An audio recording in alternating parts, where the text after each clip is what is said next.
এবারে সবকিছু ঠিক করতে হবে আমায়। কুন্তলার কথা শোনা যাবে না। আমার যেটা ঠিক মনে হবে আমি সেটাই করব। অনুরাগের ছোঁয়ার আজকের পর্ব শুরু হয় রান্নাঘরে।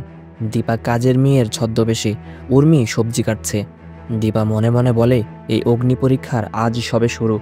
সূর্যকে যেভাবেই হোক সুস্থ করতেই হবে, আর এই ভাঙা সংসার জোড়া লাগাতেই হবে। উর্মি হাত বাড়িয়ে বলে, ওই বলটা দাও তো।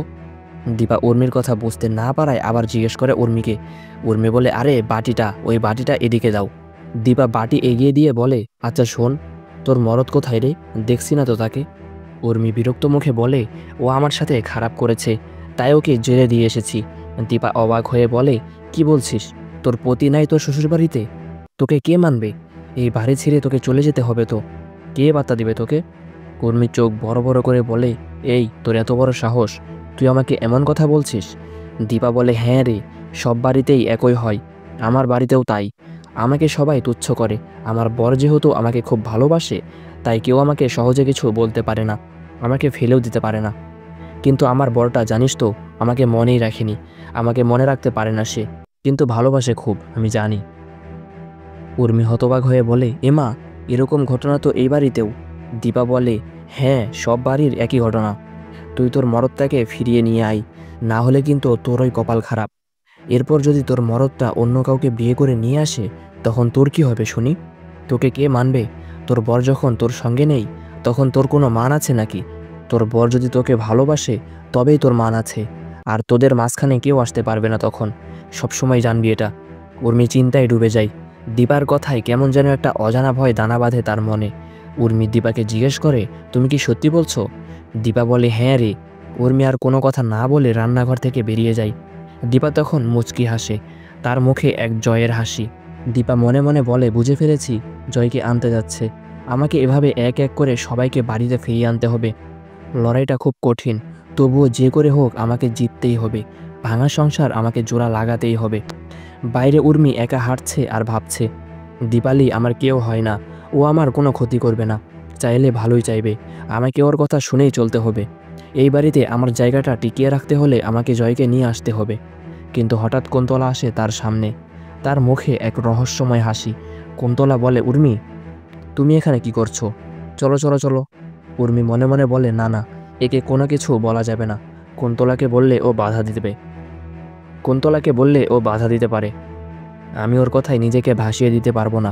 এই সংসারের হাল আমাকে ধরতে গেলে আমাকে আমার মতো করে চলতে হবে। কুন্তলা উর্মির হাত ধরে টেনে বলে, তোমার মাথায় সত্যি গোবর পোড়া। ওটা দীপালি নয়, ওটা দীপাই। দীপা সূর্যকে এ অবস্থায় একা ছেড়ে যাবে, এটা হতেই পারে না, কোনো মতেই হতে পারে না। উর্মি বলে, ওই দেহাতি মহিলাটা আমার দিদি কেন হতে যাবে শুনি? কুন্তলা বলে, আরে তুমি ভুল করছো। ঠিক সেই মুহূর্তে দীপা ছদ্মবেশে সূর্যকে খাবার দিতে পাশ দিয়ে যাচ্ছিল। কুন্তলার কথা তার কানে আসে। কুন্তলা চেঁচিয়ে বলে ওঠে, এই যে, এই বদমাস মহিলা আবার উর্মির ব্রেনটা ওয়াশ করেছে। চলো চলো, অনেক দেরি হয়ে যাচ্ছে, তোমাকে এখন যেতে হবে আমার সাথে। উর্মি কুন্তলার হাত ছাড়িয়ে নিয়ে বলে, আমি কোথাও যেতে পারবো না এখন, আমাকে অন্য জায়গায় যেতে হবে। কুন্তলা জিজ্ঞেস করে, কোথায়? উর্মি বলে, মায়ের ওখানে যাব। কুন্তল আশ্চর্য হয়ে বলে, দীপা এখানে পড়ে আছে, তুমি তোমার মায়ের ওখানে যাবে? উর্মি তীব্র কণ্ঠে বলে, এখানে কোনো দীপা পড়েনি, ঠিক আছে? কিন্তু এসব কিছুই দীপা আড়াল থেকে শুনছিল। হঠাৎ এক ঝড়ো বাতাস ওঠে, পর্দা সরে যায়, আর দীপার মাথার ঘোমটা সরে যায়, তার মুখ বেরিয়ে আসে। কুন্তলা চোখ তুলে তাকাতেই দীপার মুখ দেখতে পায়। রূপা দ্রুত এসে তার মাকে আড়াল করে নেয়। কুন্তলা অবাক হয়ে বলে, কি ব্যাপার, ওখানে কেউ একটা ছিল না? উর্মি এই সুযোগে দ্রুত পালিয়ে যায়। কুন্তলা পেছন ঘুরে দেখে উর্মিও নেই। কুন্তলা ভাবে, কোথায় গেল উর্মি? দীপা রূপাকে জড়িয়ে ধরে বলে, বিপদের সময় সবসময় তুই তোর মাকে এসে বাঁচাস। রূপা কুন্তলাকে আটকাতে যায়। রূপা কুন্তলাকে বলে, দাঁড়ান দাঁড়ান, আমার সৎ শাশুড়ি মা, আপনি কোথায় যাচ্ছেন? একটু সৎ ছেলের বউয়ের সাথে কথা বলে যান। কুন্তলা বিরক্ত হয়ে বলে, ছাড়ো, আমার দেরি হয়ে যাচ্ছে, আমাকে যেতে হবে। রূপা বলে, কোথায় যাবেন? আর তাছাড়া একটা কথা বলুন তো, আপনি এই বাড়িতে আপনার এত আনাগোনা কিসের শুনি? কুন্তলা বলে, এটা তোমার লুকআউট নয়। রূপা বলে, কি বলছেন কি, এটা আমার বাড়ি, সুতরাং এটাই হচ্ছে আমার লুকআউট। আমি রূপা সেনগুপ্ত, এবার আমার লুকআউটটা বুঝতে পেরেছেন তো? আপনার সৎ ছেলে তো আপনাকে মা বলে মানেই না, তো আপনি কিসের ভিত্তিতে একটা বিধবা মেয়ের সাথে দেখা করতে আসছেন? যার সাথে আপনার আর কোনো রকম কোনো সম্পর্কই নেই। আপনার ছেলে তো মরে ভূত হয়ে গেছে।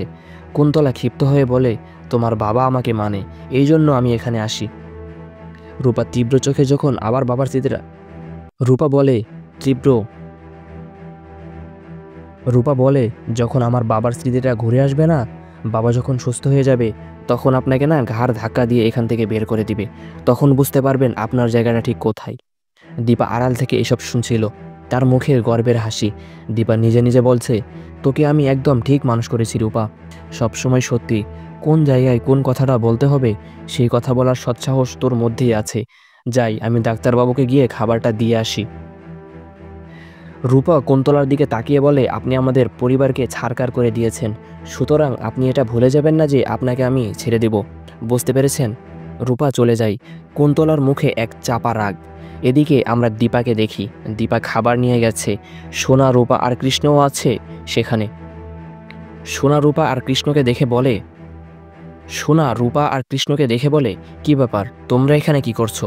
রূপা বলে, কেন, আসা বারণ নাকি আমাদের? সোনা বলে, হ্যাঁ, এখানে তোমরা আসতে পারো না, তুমি তোমার প্রেমিক বরকে নিয়ে এখান থেকে চলে যাও। রূপা বলে, 100 বার আমি এখানে আসতে পারি, কেউ কিচ্ছু বলতে পারবে না আমাকে। সূর্য বিরক্ত হয়ে হাত তুলতে যায়, হাত লেগে দীপার হাতের খাবার উল্টে পড়ে যায় সব। দীপা বলে, এই যা, সব পড়ে গেল, সব খাবার আবার বানাতে হবে, খাবারটা তো খাওয়াতে হবে নাকি? আমি যাচ্ছি, তাড়াতাড়ি খাবারটা বানিয়ে আনছি। সোনা বলে, না না থাক, আপনাকে যেতে হবে না, আর আমি খাবারটা নিয়ে আসছি।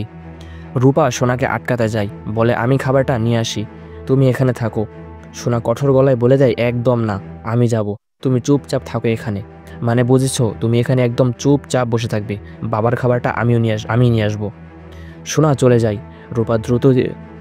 রূপা দ্রুত দীপার কাছে যায়। রূপা বলে, মা, আমার মনে হচ্ছে বাবাকে এই জলটা খেতে দেওয়া যাবে না, এই জলের মধ্যে নিশ্চয়ই কিছু মিশানো আছে, আর এর মাধ্যম দিয়ে ওষুধটা যাচ্ছে। কৃষ্ণ গ্লাস হাতে নিয়ে বলে, আমি কিছু জল নিয়ে এসেছি, এই জলগুলো খাবে। রূপা বলে, আমি বাবাকে আর অন্য জল খেতে দেব না। দীপা চিন্তিত হয়ে জানায়, ওদিকে তো উর্মি মনে হয় ছাড়াতে গেছে জয়কে, যদি কুন্তলা বাধা সৃষ্টি করে তাহলে কিন্তু বিপদ হতে পারে। কৃষ্ণ বলে, হ্যাঁ, আটকানোর তো চেষ্টা করেছিল মানে উর্মিকে, কিন্তু উর্মি চলে গেছে। দীপা তৎক্ষণাৎ উঠে দাঁড়িয়ে বলে, আমাকে যেতে হবে, না হলে আমার সব পরিশ্রম বৃথা হয়ে যাবে। সোনা ফিরে আসে। দীপা সোনাকে বলে, তার ভাইয়ের শরীর খারাপ হয়ে গেছে, এক্ষুনি যেতে হবে। সোনা সম্মতি দিয়ে দেয়। দীপা তখন রূপাকে নিয়ে চলে যায় কুন্তলাকে আটকে রাখতে। এদিকে থানায় উর্মি পুলিশের কাছে জয়কে ছাড়াতে এসেছে। জয় বসে আছে, তার মুখে বিরক্তি। উর্মি পুলিশকে বলে, আমার হাজবেন্ডকে ছাড়িয়ে নিয়ে যাব আমি। জয় চিৎকার করে বলে, একদম না, আমি এখান থেকে কোথাও যাব না, এখানে থাকতে থাকতে আমার অভ্যাস হয়ে গেছে, আর তোমার সাথে তো একদমই না। উর্মি বলে, জয়, অনেক দিন তো হলো, এবার আমি সব কিছু মিটিয়ে নিতে চাই। জয় বলে, একদম না, আমি কিচ্ছু মেটাতে চাই না। পুলিশ উর্মির দিকে তাকিয়ে বলে, এখন এই কেসটা উকিল ছাড়া কিন্তু আমরা তুলতে পারবো না। উর্মি বলে, কি বলছেন কি? ঠিক তখনই দীপালি সেজে এক বৃদ্ধকে নিয়ে আসে। তারা জমি জমা নিয়ে মিথ্যা একটা গল্পের অবতারণা করে। দীপালি উর্মির দিকে তাকিয়ে বলে, কি ব্যাপার উর্মি, আপনি এখানে? উর্মি আশ্চর্য হয়ে, আরে আপনিও এখানে? দীপালি বলে, আরে দেখুন না, আমি এই সমস্যার জন্য ছুটি নিয়ে এসেছি। উর্মি বলে, তুমি এখানে আসবে আমাকে জানাওনি তো? দীপালি বলে, আরে ম্যাডাম, একটা সমস্যায় পড়ে এসেছি, আপনি যান না, আপনার স্বামীকে ছাড়িয়ে নিন। ঠিক সেই মুহূর্তে কুন্তলা আসে, সবাই তাকে দেখে অবাক। দীপালি জয়ের কাছে গিয়ে ফিসফিস করে বলে, জয়, তুমি রাজি হয়ে যাও তাড়াতাড়ি। বন্ধুরা, এই ছিল গল্পের প্রথম অংশ। বাকি অংশটুকু নিয়ে আমরা খুব শীঘ্রই ফিরে আসব। পরের অংশ যদি মিস না করতে চান তাহলে চ্যানেলটা সাবস্ক্রাইব করে রাখুন।